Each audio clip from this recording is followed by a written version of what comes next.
I've heard heated arguments between various types of believers over whether God is a man or a woman. Let's explore this, but keep in mind, we have very little information because no one could know anything about God because he, or she, is invisible, and never reveals himself or herself to any of us. Here we go nonetheless. So what would it mean if God was a male or a female?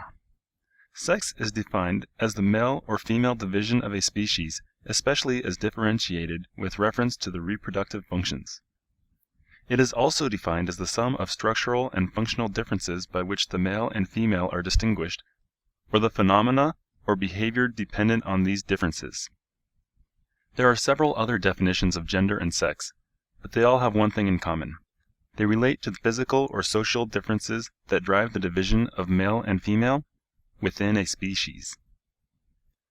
Assigning genders to gods makes sense in a polytheistic setting, but what about with the God of Abraham?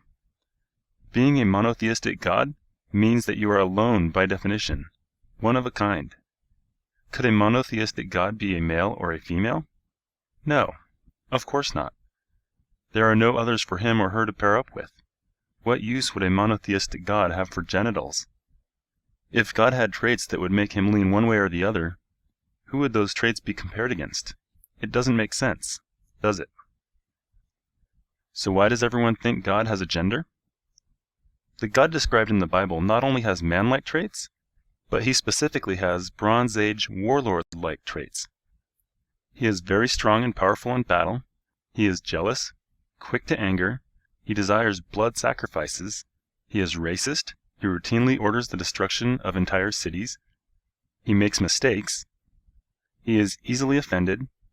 And he takes good care of his tribes so long as they stay in line. So the fact is, none of his traits would be beyond the imagination of Bronze Age warlords. Blood sacrifices and stoning to death for working on the Sabbath fell out of fashion by the time the New Testament was written, and thus, those things were removed from God's character. Unfortunately, being male chauvinist remained part of his character until much later. God, as defined by most of today's Christians, is not a racist or a chauvinist. The point I am making is that the God of the Bible has the fingerprints of his creators all over his personality.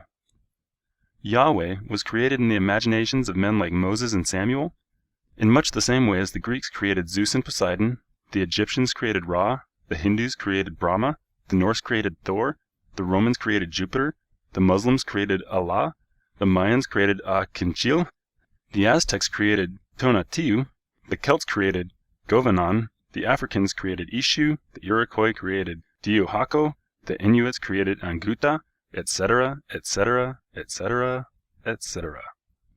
Each one of these gods reflected the traits of the cultures that created them.